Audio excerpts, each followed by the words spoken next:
आपको ये कहानी पसंद आए तो एक लाइक जरूर करें। ऐसी ही और कहानियाँ देखने के लिए मेरे चैनल को सब्सक्राइब भी कर लें।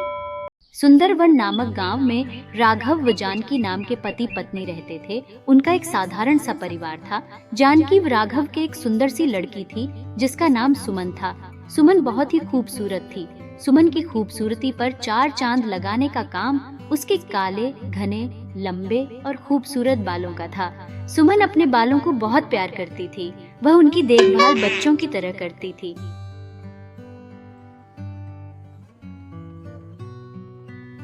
मम्मी, मेरे बालों को शिकाकाई व दही लगा दो। हाँ मेरी बच्ची, मुझे पता है तुम अपने बालों को बहुत प्यार करती हो। हाँ मम्मी, मैं हमेशा अपने बालों को ऐसे ही काले और खूबसूरत बनाए रखूंगी। समय धीरे धीरे बीतता गया। समय के साथ सुमन भी बहुत खूबसूरत और उसके बाल भी आकर्षक व घने होते गए। आसपास के गांव में उसकी व उसके घने, लंबे और काले बालों की चर्चा होने लगी। और एक दिन सुमन की मुलाकात। मुझे तुम व तुम्हारे काले बालों से प्रेम हो गया है। मैं तुमसे शादी करना चाहता हूँ। लेकिन मैं तो आपको जानती ही नहीं। मैं यही पास के शहर में रहता हूँ।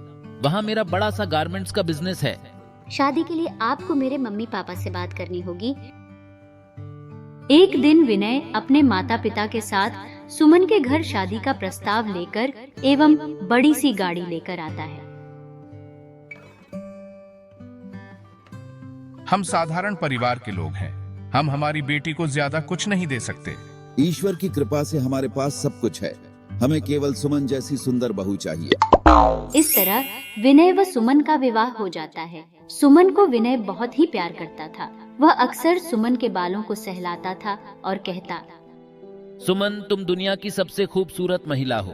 भगवान ने तुम्हें मुझे देकर मेरे सारे सपने पूरे कर दिए। मैं भी बहुत खुशकिस्मत हूँ जो मुझे आप जैसा जीवन साथी मिला। अब समय धीरे धीरे बीतता चला जा रहा था और सुमन व विनय भी अपने जीवन में बहुत सुखी और हंसी खुशी से जीवन बिता रहे थे। इसी परिवार में उनके दो प्यारे बच्चे भी थे।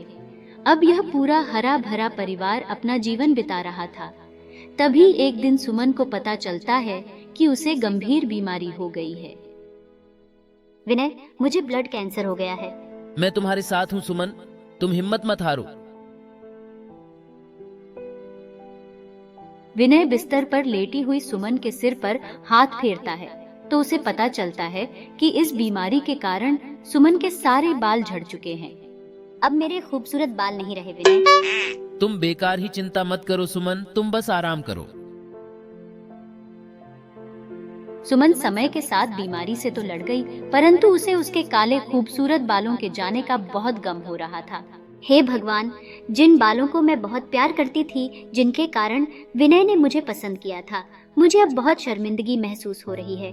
मैं विनय से नजरें नहीं मिला पा रही हूँ। सुमन अपने गंजेपन से बहुत शर्मिंदा महसूस करती थी। उसने अब घर से बाहर निकलना भी बंद कर दिया था।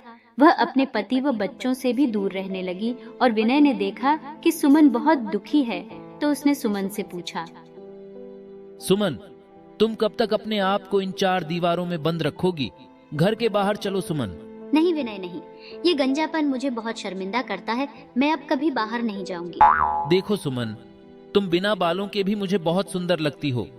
हम सब अभी भी तुमसे उतना ही प्यार करते हैं जितना पहले करते थे। तुम्हें इस गंजेपन से शर्मिंदा होने की कोई जरूरत नहीं है। हम सब तुम्हारे साथ हैं।